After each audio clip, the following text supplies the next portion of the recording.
Couple housekeeping notes before I start. Next weekend I won't be here. I'll be on my yearly retreat. So I'm not inviting Father Otan back. He said apparently too many nasty things about me. So Father Josh Cavender, who took over for me at Millersville, will be the main celebrant at the Masses next weekend. Unfortunately, Father Otan actually will be here for the Feast of the Assumption that evening, the 7 p.m. Mass, because I'll still be on retreat that week. So pray for me while on retreat and know that I'll be praying for you. And yeah, just pray that, what God needs to work in me so as to be a worthy pastor, he will. Pray we got 2 new chairs up here in the sanctuary. I stole them from a couple of Redemptorist church closed, and I know a guy, so I was like, hey, can you give me those 2 chairs for our church? So we got those 2 chairs for free, and I got the new vestment too, so all for nothing. Fantastic. Our altar servers, they're fantastic. We did a training yesterday morning, so you'll notice they kind of have a new routine. One of the things Father Leo told me right before coming was, you just moved the tabernacle back to the center, which is awesome.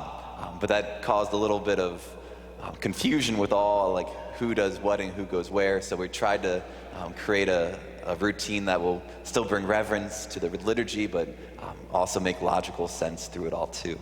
So pray for our altar servers as they figure that out too. So do your best. It's all good. And then lastly, last night I said I would be a little bit shorter because there's 2 people speaking at Mass today about various things.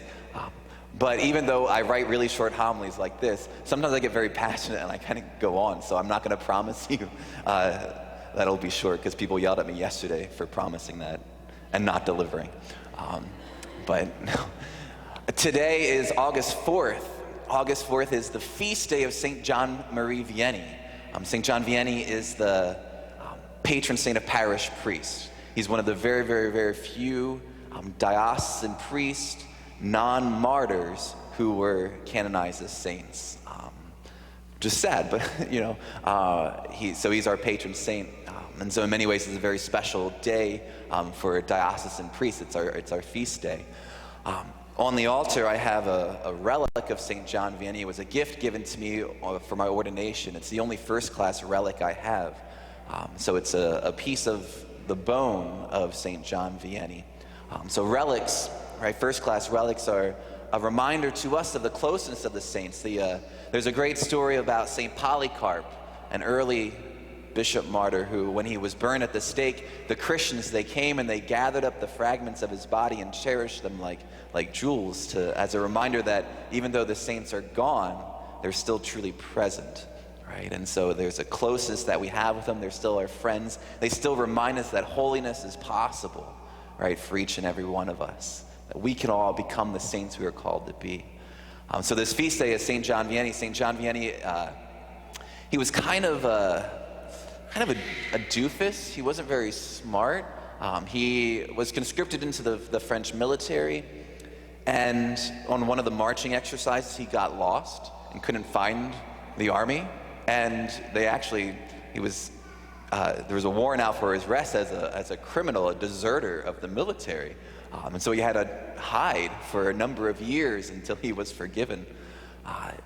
And then he went into seminary shortly thereafter, and he flunked out of seminary.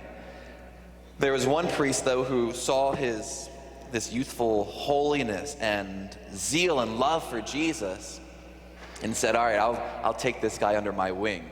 I'll walk with him. So he eventually got him to the point of becoming an ordained priest. None of the priests in the diocese wanted him, and so the bishop gave him to the one priest who had trained him up. So he spent 3 years as a parochial vicar, and then finally the bishop was like, all right, we're going to make you a pastor. It's 1818. We're going to send you to the most remote, so it's the Diocese of Lyon, France, the most remote backwoods podunk village of Ars, A-R-S, Ars, France. He got lost on his way there, as usual, and he gets there, and it's a town of about 230 people.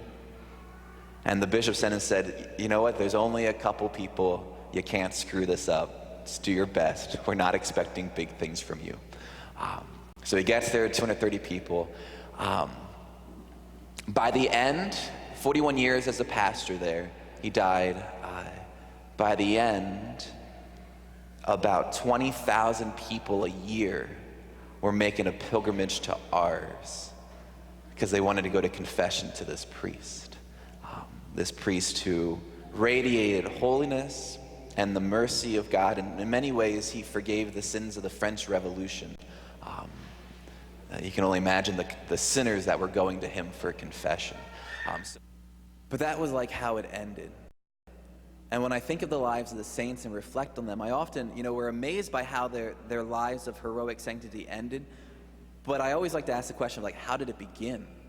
Like, how did he start? Like, what happened when he first got to Ars that led to this slew of people coming, right?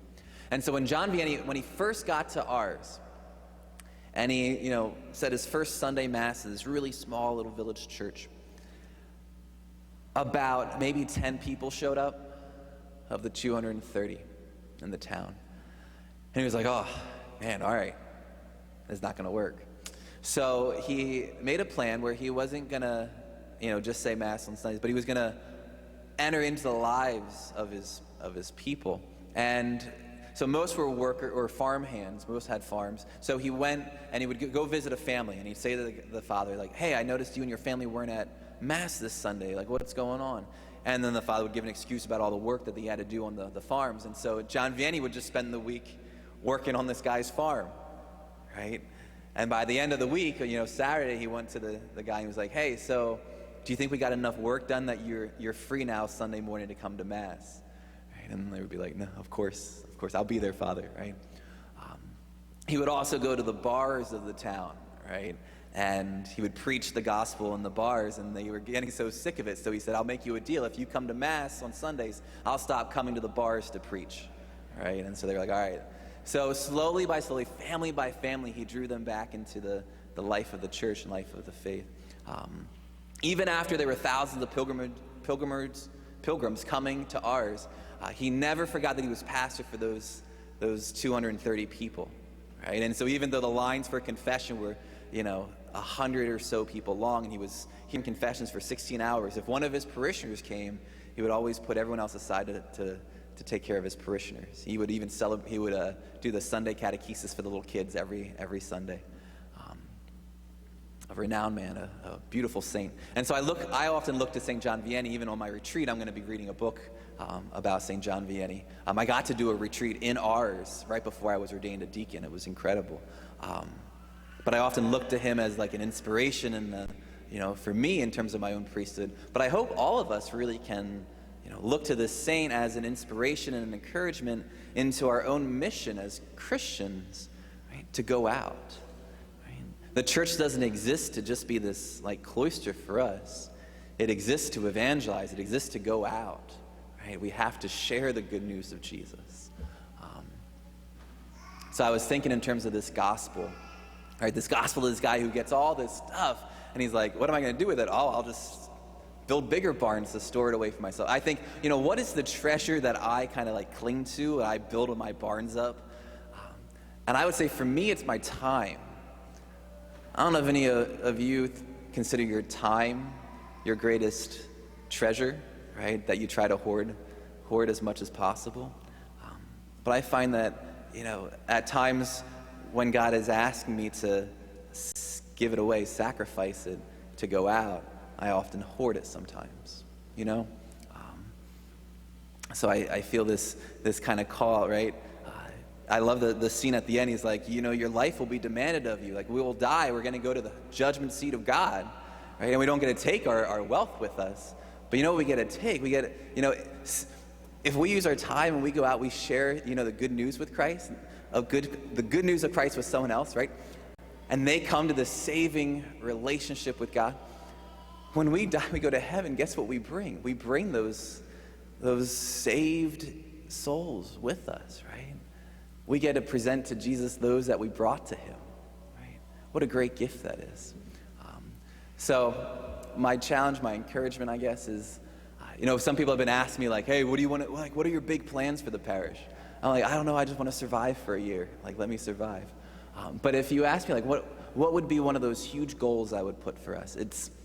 I would want St. Mary's to have more adult converts than any other parish, right? And it's something as simple as imagining you being called to go to one person, and you're going to spend 5 years just investing in this person, and you're going to invest your life into them, your love into them, and eventually there's going to be that avenue to bring the good news of Jesus Christ to them, right? If all of us in the course of 5 years just reach one person, wow, what would the church look like? It'd be incredible. So I just pray that we have that zeal, that energy of St. John Vianney, and that desire, right, to want to be the church that goes out, right, the church that shares the good news of Jesus with those that God has brought into our life.